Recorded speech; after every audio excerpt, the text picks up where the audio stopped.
course 103, Rural Society and Polity in India, Unit 3, Village India, its political structure, Lesson 3, Structure, Role and Mandate of Panchayats. The present Lesson 3 outlines the role, functions, composition of the different levels of Panchayats. It also highlights the geographical areas where there is an exception and deals with the manner in which PRIs essentially operate on the ground. The Panchayati Raj system in India has opened tremendous possibilities for development and social change. And Panchayats today have not merely remained as a development institution, but they've also become political institutions. The structure of the lesson would be in the following manner. We'll first know the 3 tiers of Panchayats. We'll understand the Gram Panchayat development plan. We'll try and know the role of the State Finance Commission, become aware of the 11th schedule, which defines subjects under the mandate of Panchayat Raj institutions, know about the Panchayat Extension to Scheduled Areas Act 1996, also known as PESA, and about Panchayats in Northeast India. Panchayati Raj in India has a 3-tier institutional structure. So, at the village level, you have the Gram Panchayat. At the block level, you have the Panchayat Samiti, and at the district level, you have the Zila Parishad. Let us look at each of these 3 levels. At the village level, we first have a Gram Sabha or village assembly, which consists of all the adults in the village. The Gram Panchayat consists of elected representatives from the Gram Sabha. The elected members, also known as the ward members or the Panch. The head of the elected members, representatives, is the Sarpanch or the Pradhan or the Mukhiya. The Gram Panchayat is elected every 5 years by the Gram Sabha or the village assembly. The functions of the Gram Panchayat include development functions, include different civil functions, law and order functions, welfare functions, and also administrative functions. If you look at the term Gram Panchayat and how it has been derived, Gram means village, as we learned in Unit 1. Panchayat, as we just learned in another lesson of Unit 2, means an assembly of 5 leaders. But in today's time, it doesn't necessarily translate into 5 leaders, but the word itself has been carried forward from the historical context. Let us now look at examples from the different types of functions that the Gram Panchayat has. An example of administrative functions can be watching over the work of the government officials in the village, like the Patwari or the Chowkidar. And if the Gram Panchayat finds that they are not performing their duties properly, they can also launch a complaint with the district collector. Civic functions could include looking after sanitary arrangements in the village, the cleaning of public roads, public toilets, lavatories, the supply of drinking water, construction of public wells, arrangements for street lights, for road lights, for rural electrification, taking care of primary health care or vaccination, and also, for example, looking after primary and adult education. Its development functions could include implementing programs or schemes from the center, from the state, or even other parties. It also looks after tea plantation in the jurisdiction that it has, also maintaining and looking after the plantation that has been done, promotion of animal husbandry or development of cottage industry, also making efforts to generate employment for the unemployed, construction of infrastructure, roads, bridges, etc. Its law and order functions include maintaining peace and order within its area, and it could also help police in prevention of crimes or, for instance, in the arrest of a criminal. Welfare functions could include setting up of libraries, reading rooms and maintaining them, even arranging for fairs, melas, sports matches, festival celebrations, and also we see Gram Panchayats playing a role in management of disasters, like during the time of floods, famines or drought. The chairperson of the Gram Panchayat, that is the Sarpanch, the Mukhya or the Pradhan, is to convene a Gram Sabha at least twice a year, which means have a meeting of where all the adult members are called. This is supposed to be done twice a year. Now, the matters that are placed before it includes the annual settlement of accounts, and also report on the administration of and the activities that have been done in the previous year. Also put forward fresh proposals to the Gram Sabha. These could be a proposal for fresh taxation, for enhancement of existing taxes, or proposals for undertaking different projects. It can also put forward the selection of different schemes or beneficiaries or locations for certain activities in front of the Gram Sabha. And the Gram Sabha is organized to discuss the Gram Panchayat development plan. Also, there could be issues related to role of women that can be taken up, or optimum utilization of funds that are available to the Gram Panchayat. All the proposals that are put forward by the Gram Panchayat need to be approved by the Gram Sabha. So, we understand the difference between the Gram Sabha and the Gram Panchayat. Jayaprakash Narayan would call the relationship between the two as that of a cabinet and that of the assembly. We can say that the Gram Panchayat is like the executive arm of the assembly or the Gram Sabha. Effectively, though, what we see on the ground is the Gram Panchayat being more visible and playing an active role, being the executive wing, and Gram Panchayat elections are seen to be major events. Moving on to the intermediate level, which is the block level or the Panchayat Samiti, the block Panchayat. This is formed at the block level, and it provides a link between the Gram Panchayat and the Zila Parishad of the district level. The strength of a Panchayat Samiti depends on the population within its area. Some members are elected directly, which are the Sarpanches of Gram Panchayats, and the Sarpanches of Gram Panchayats are ex officio members of the Panchayat Samitis. But also all Sarpanches of the Gram Panchayats within the Panchayat Samiti are not members of Panchayat Samiti at the same time. The number actually varies from state to state, and it could be rotated annually. So, what this means is that only chairpersons of some Gram Panchayats in Panchayat Samiti area are members of the Samiti at a given point in time. The chairperson of the Panchayat Samiti is elected indirectly. Why? Because he or she is elected from the members who are part of the Panchayat Samiti, the Sarpanches who have been elected by the local community, and these representatives then elect the chairperson of the Panchayat Samiti. So, the block Panchayat or Panchayat Samiti consists of elected members, like we just discussed. It also consists of associate members, and these could be members of parliament, members of legislative assembly, or of members of legislative council from the area of a block Panchayat. There are also co-opted members, so 1 women and SC/ST members, and ex officio members are the subdivisional magistrate and the block development officer.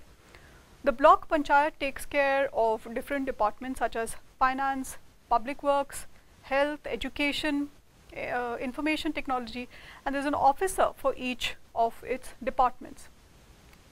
The Panchayat Samiti is like the hub of development activities, and the block development officer plays a key role.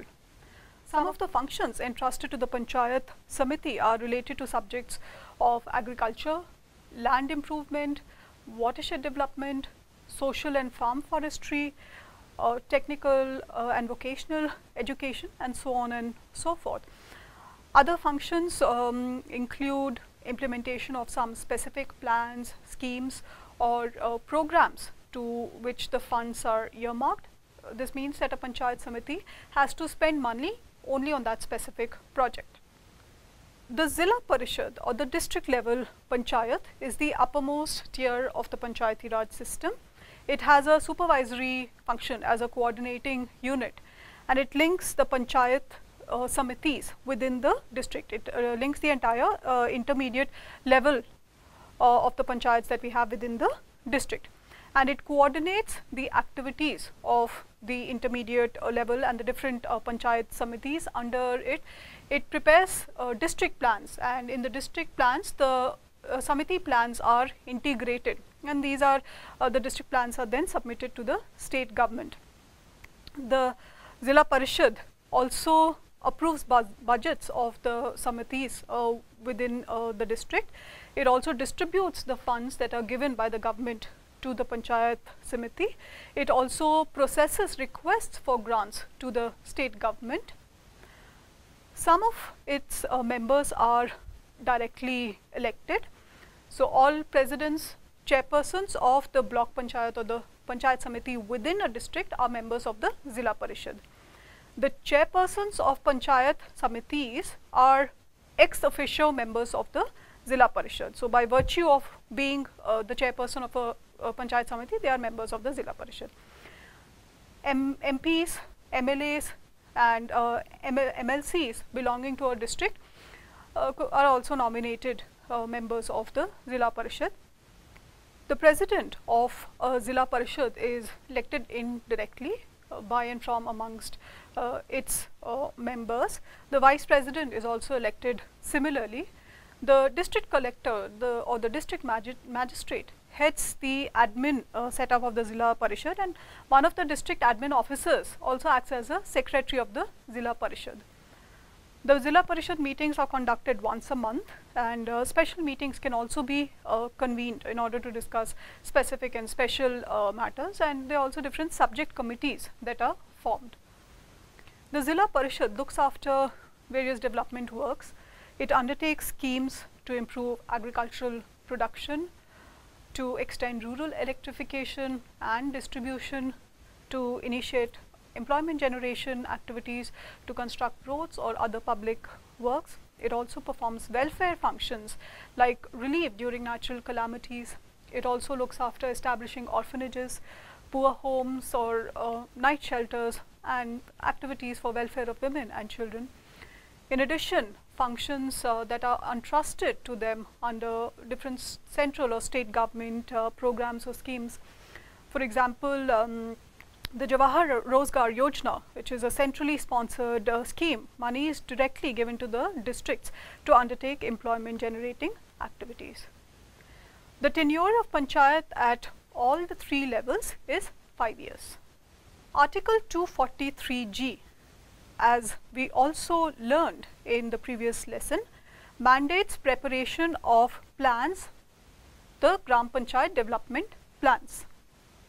It is through this process of the Gram Panchayat development plan that Panchayats are expected to evolve into actually institutions of local self-governance.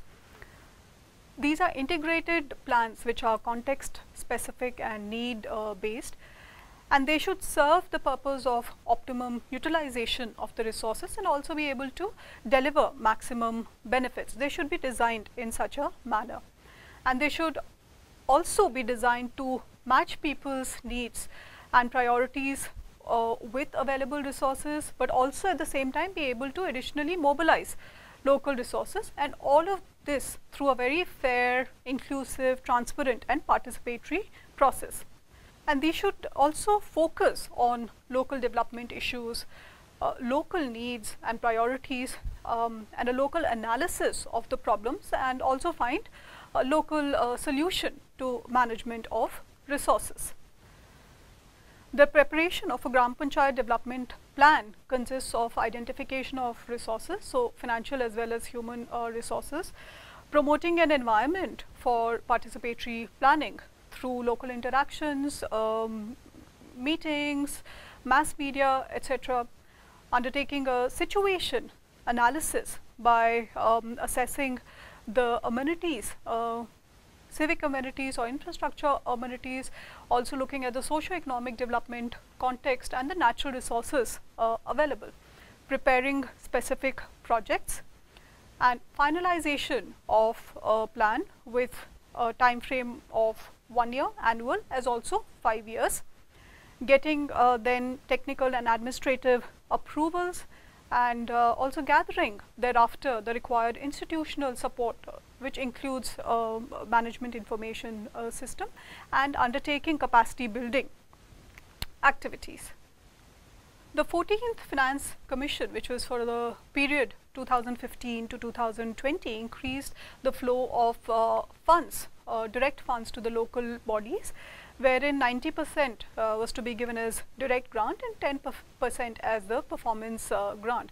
So this was a milestone because it stirred the process of the Gram Panchayat development plan making across states. Now, preparing a project which is a part of the Gram Panchayat development plan, there are certain measures to ensure that it is a good design. So, by prioritizing activities, by assigning appropriate persons to undertake specific tasks, creating clear timelines, designing indicators to measure the activity and the performance of the plan, and outlining clear outcomes and results that are expected or envisaged. Let me give some glimpses of the Gram Panchayat development plan.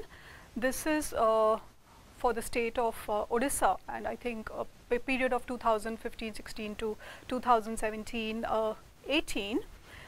Across 3 districts that are seen in the table here, the priority areas that have been listed out by the Gram Panchayats, and which of these actually rank topmost, depending on the number of Gram Panchayats that have given a preference for these. So, we see that drinking water at the topmost rank across the 3 districts that are shown here, Koraput, Keonjhar, Balasore, followed by health, followed by education and rural connectivity. So, health, education and rural connectivity are seen as equally important or priority areas, and thereafter you have other areas that have been listed down. So, to give you another glimpse, what we see in the table here are 2 aspects. One is what is called the Plan Plus, which relates to the aspiration or what was set out or planned or what was proposed, and we have the primary data which shows the utilization that has happened. So, in reality and in effect what eventually happened. So, here if we see across the 3 districts, so in terms of aspiration, water supply, utility and road were rank 1, followed by sanitation, income generation, water supply across the different districts respectively. If we look at in terms of utilization, sanitation actually is the area for which utilization has been done and across the 3 districts, whereas sanitation was not the aspiration ranked as 1 across any of the districts. Moving on, the 11th schedule of the constitution specifies 29 subjects on which panchayats have jurisdiction, and the state governments are supposed to enact legislation to devolve these subjects to the panchayats. This is the entire list of the 29 subjects. If these are to be clubbed or categorized under different sets, so you have a set of subjects related to agriculture and allied activities. So, agriculture, animal husbandry, irrigation, fisheries, also fuel and fodder, and farm forestry. So, another set of subjects related to natural resources and energy. So, minor forest produce or non-timber forest produce, land improvement, land reforms, soil conservation, also non-conventional or renewable energy sources. Now, a set of subjects which pertain to poverty alleviation and welfare functions. So poverty alleviation programs, public distribution system, family welfare, women and child development, welfare of the weaker sections of scheduled caste and scheduled tribes and other backward classes. Another set of subjects which pertain to promotion of small scale industries or khadi, village and cottage industries. Yet another set of subjects which pertain to public services like health and sanitation, including hospitals, primary health centers or dispensaries, education including primary and secondary schools, also adult and non-formal education and vocational and technical training. Another set of subjects related to infrastructure, roads, bridges, waterways, rural electrification, drinking water supply, rural housing and also maintenance of community assets. Also other subjects related to recreation and culture like libraries, other cultural activities, markets and fairs. So it includes an entire gamut of subjects and gives the horizon for the Panchayat institutions. The State Finance Commission. The state governments need to appoint a State Finance Commission for every 5 years, and the role of the State Finance Commission is to review the financial position of the panchayats and make recommendations. They make the recommendations to the governor. So when we say review the financial position of the panchayats, look at distribution of taxes, duties, tolls, fees which are levied by the state and are to be divided between the panchayats, or the allocation of proceeds between the different tiers of the panchayat system, taxes, tolls which are assigned to panchayats, and also the grants in aid received from the center or the state. The State Finance Commission determines the principles on the basis of which adequate financial resources can be ensured for the panchayats. So it ensures that allocation of funds to the rural governments is not a political matter. Report of the Finance Commission is presented in the state legislature. The Union Finance Commission also suggests measures to consolidate state funds and supplement the resources for the panchayats. The aim of the State Finance Commission is to ensure, as mentioned earlier, adequate financial resources for the panchayats.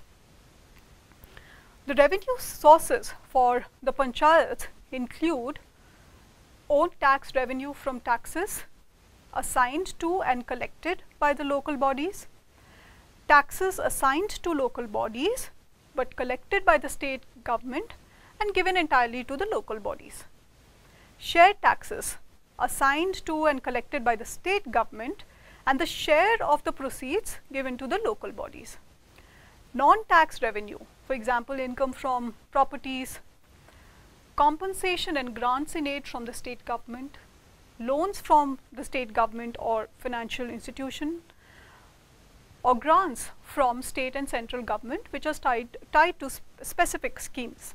We learned earlier that the panchayat system also provides for affirmative action, and an example of this is the reservation for women, 1/3 of seats to be reserved for women. In 2009, the union government approved 50% reservation for women in panchayat institutions. In fact, several states have implemented 50% reservation for women. In 2016, statistics show that at an all India level, 46% of elected representatives in panchayat institutions were women. The states which have 50% reservation for women include Uttarakhand, Himachal Pradesh, Punjab and Haryana in the north. In the west, we see Rajasthan, Gujarat, Maharashtra, and in the center, Madhya Pradesh, Chhattisgarh, down south, Andhra Pradesh, Telangana, Tamil Nadu, Karnataka, Kerala, and in the east, we see West Bengal, Bihar, Odisha, Jharkhand, and in the northeast, Sikkim, Assam, and Tripura. So about 21 states which have 50% reservation for women in PRIs. Panchayati Raj Extension to Scheduled Areas Act 1996, also called the PESA Act. Now, the 73rd Amendment Act was not automatically made applicable to Schedule 5 areas of India. These areas, as we learned earlier, are those where there is a significant tribal population, and they are important in terms of forest management, as also large area under forest cover is found in these Schedule 5 areas. And there are 10 states where we have the Schedule 5 areas. It was with an extension, that is the Panchayati Raj Extension to Scheduled Areas Act, PESA, in 1996, that tribal population in Schedule 5 areas were empowered to manage their own resources: land, water, mineral, forests. The PESA mandates primacy of the Gram Sabha. The Gram Sabha becomes key in the affairs of governance in tribal areas. It is recognized as the core institution. So, this introduced a new ethos of local and participative self-governance. The powers that are given to the Gram Sabha include safeguard of the natural resources over which the Gram Sabha enjoys traditional rights, so including water, forest, land, minerals, control over the local plan and resources, ownership of non-timber forest produce, prevention of land alienation and regulating land acquisition, managing the village heart. So, from the physical facilities to information about the prices, checking the inflow and sale of harmful objects, checking the weight, measurement, and payments are genuine, and ensuring that there is no exploitation that is done, or there are no unfair practices that happen, to make sure that there is no cheating, misinformation regarding prices, and also to discourage activities like gambling, betting, etc. It also is empowered to impose prohibition on certain specific issues, to exercise control over money lending, and also over institutions and functionaries in different social sectors. The PESA Act has changed the definition of a village to include a habitation or a group of habitations, the settlements that you essentially find most commonly in the Schedule 5 areas. So, the habitation or group of habitation which comprises a community which has been managing its affairs according to traditions and customs. Schedule 6 areas in the northeast India also have a different mechanism when it comes to the implementation of the Panchayat system. The Schedule 6 areas were created to provide for administration of tribal areas in the northeast, and they are mandated to have district or region local self-government institutions, the councils. So, if we look at the areas that are specified in Schedule 6 in the states of Assam, Meghalaya and Mizoram, there are 3 autonomous district councils in each, that is 3 in Assam, 3 in Meghalaya and 3 in Mizoram, and in Tripura 1 with all its districts covered. So, 10 autonomous district councils. Each autonomous district or regional council consists of not more than 30 members, of which 4 are nominated by the governor and the rest are via elections, and everyone remains in power for a term of 5 years.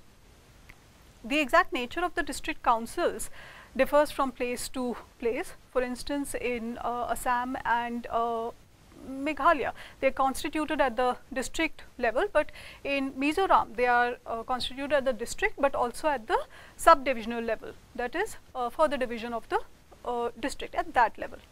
Schedule 6 confers wide powers to these institutions, the councils: preservation of tribal customs, to regulate activities in the tribal areas, to execute different development activities, and also have judicial powers. The functions of these institutions include agriculture, animal husbandry, different community projects, also the subjects of cooperative societies, village planning, social welfare. They can assess and collect land revenue and impose taxes. They are also entitled to royalties from licenses or leases for the purpose of extraction of minerals, which are as granted by the state government. They can also establish, construct or manage markets, cattle pounds, you know, and also look at maintenance and construction of roads, waterways in the district, and also look after the regulation for the control of these assets. The district councils should not ideally be equated with the district panchayats or the Zila Parishad.